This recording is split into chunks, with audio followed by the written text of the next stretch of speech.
দর্শক দেখছেন একাত্তর মঞ্চ। শুরুতে একটি দর্শক প্রশ্ন আছে, আমি একটু সেটি নিতে চাচ্ছি। দর্শক, আপনি নাম বলে প্রশ্ন করুন। হ্যাঁ, আমার নাম ইকবাল, আমি পিটং থেকে ফোন করছি। জি বলুন। আমার প্রশ্ন হচ্ছে যে আমি মনে করি যে বিশ্ব ব্যাংকের বর্তমান প্রতিবেদনটি সঠিক এবং এটার সাথে আমরা সাধারণ জনগণ অনেকে একমত। আচ্ছা, ধন্যবাদ আপনাকে।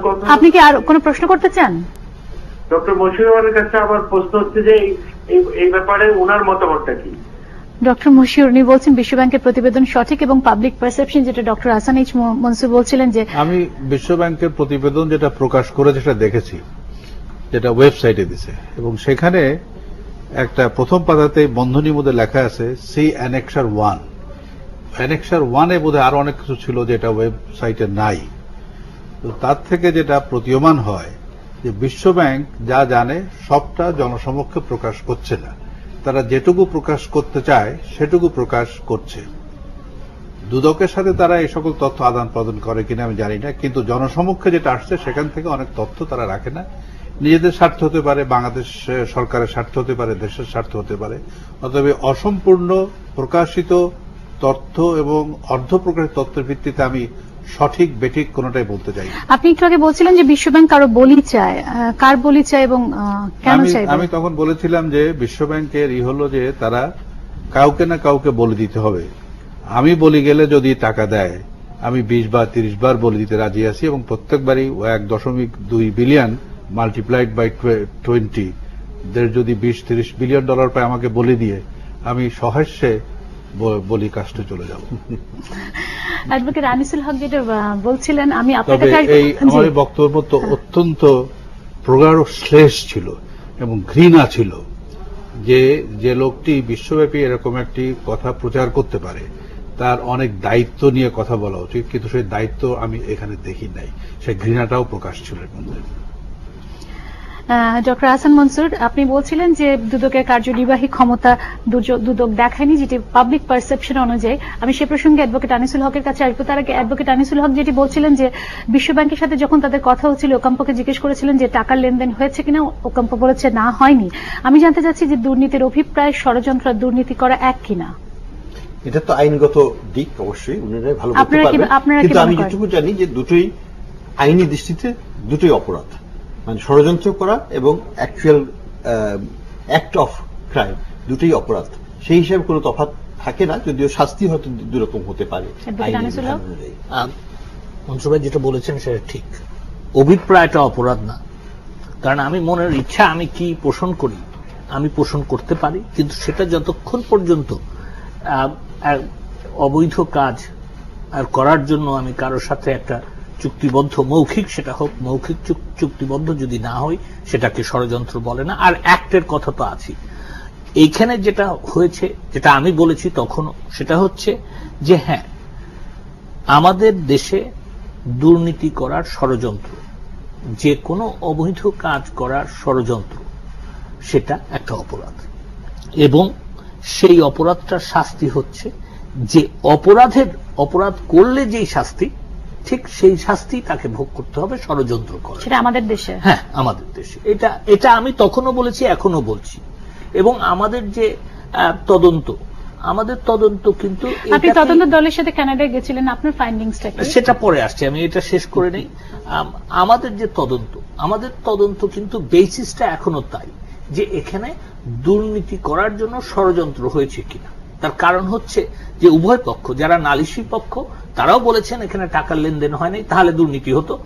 আর আমরাও এখন পর্যন্ত 29 জনকে জিজ্ঞাসাবাদ করে যেটা পেয়েছি, সেটার মধ্যেও দেখা গেছে যে যদি তথ্য উপাত্ত থেকে থাকে, যদি মেটেরিয়াল থেকে থাকে, যদি সাক্ষ্য প্রমাণ থেকে থাকে, তাহলে সেটা হচ্ছে দুর্নীতির করার জন্য ষড়যন্ত্র। দুর্নীতি এখানে হয় না। দুর্নীতি করার জন্য ষড়যন্ত্রের কথা বলছেন, তাহলে আমি এখানে একটু বলি যে রমেশ স্যার ডায়েরির ব্যাপারটা এসছে, ডায়েরির গল্পটা আসলে কি আমি একটু জানতে চাই। দেখেন, আমরা ডায়েরি দেখি নাই, ডায়েরি পাই নাই, ডায়েরির কাগজও দেখি নাই, ডায়েরির কাগজ পাই নাই। কিন্তু যেটা আমরা শুনেছি সেটা হচ্ছে ডায়েরির একটা কাগজের মধ্যে লেখা আছে যে অমুক অমুককে এত এত করে পার্সেন্টেজ 12% হিসাব করা আছে দিতে হবে। এটা রমেশ শাহ লিখে রেখা আছে। এটা সম্বন্ধে কিন্তু আমি এইটা বলে আপনি আমাকে কানাডা যাওয়ার কথা বললেন, এটা সম্বন্ধে কিন্তু আপনারা একটু অপেক্ষা করলেই আরো অনেক তথ্য আপনারা জানতে পারবেন, যেটা আমি এখন যেহেতু কানাডা এবং এখানে এটার তদন্ত এবং বিচার চলছে সেই কারণে আমি মুখ খুলতে পারছি না। আমার খুব খোলার ইচ্ছা, তার কারণ আমার খুব ইচ্ছা জনগণের কাছে এগুলি প্রকাশ করে দেওয়ার।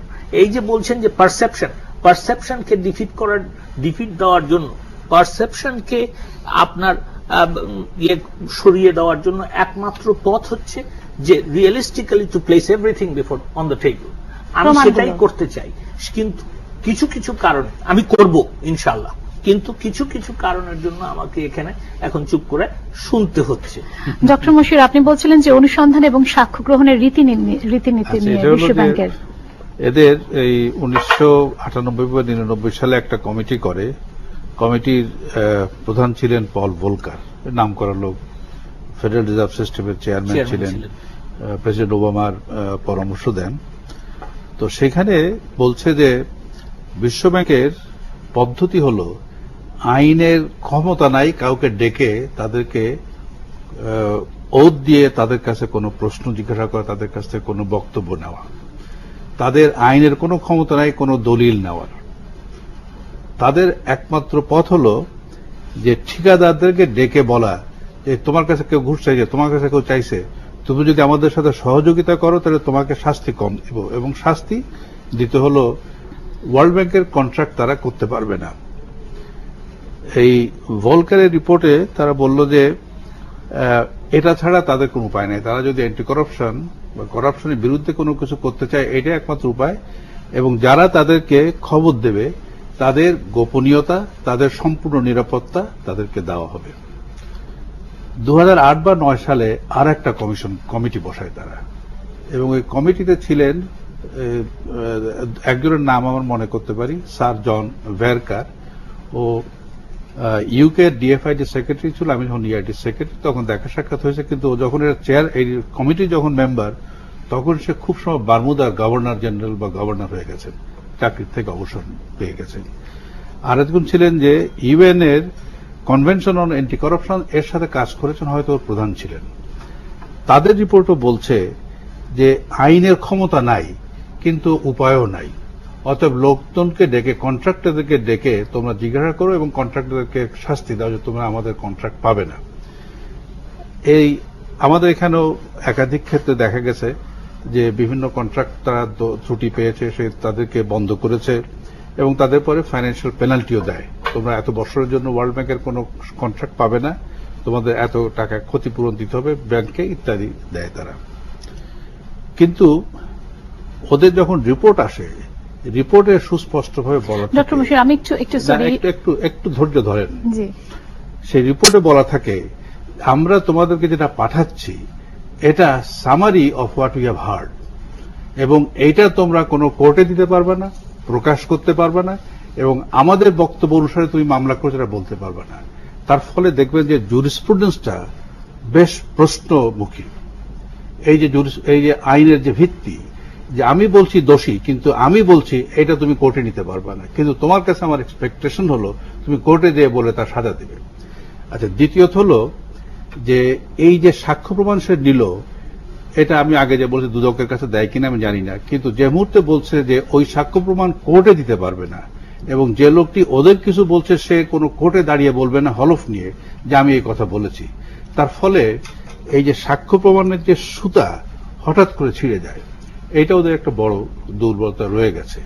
এবং সেখানে এই যে আজকে যে রিপোর্ট যেটা ওয়েবসাইটে বের করেছে ওটা আপনি দেখবেন শেষের দিকে, যে প্রথম দিকে বলেছে যে আবুল হোসেন বা অমুক টমুক ইত্যাদি, সেগুলো ফ্যাক্টসের ব্যাপার, আমি ওটা বলবো না কিছু, কিন্তু পরে আছে এই সকল উক্তি আছে যে তাদের এই সকল ত্রুটি বা দুর্বলতা দূর করার জন্য আরো কি কি করা যেতে পারে। তো বিশ্বব্যাংকের সম্পর্ক এখানে উক্তি আছে, যেটা নিয়ে আমরা আলাপ করছি না, আমি সেজন্য বললাম যে বিশ্বব্যাংকের এই যে তথ্য সংগ্রহের পদ্ধতি, আচ্ছা, আর ইমেইলে যেগুলো আমি তখন দেখেছি তার মধ্যে আমি আপনার কাছে একটু আবার আসবে ডক্টর মশিউর, উনি যে তথ্য সংগ্রহের পদ্ধতির কথা বলছেন, আমি একটু জানতে চাচ্ছি এই ধরনের হাই প্রোফাইল মামলার ক্ষেত্রে আসলে ডায়েরি কি রেফারেন্স হতে পারে, আপনার কি মনে হয়?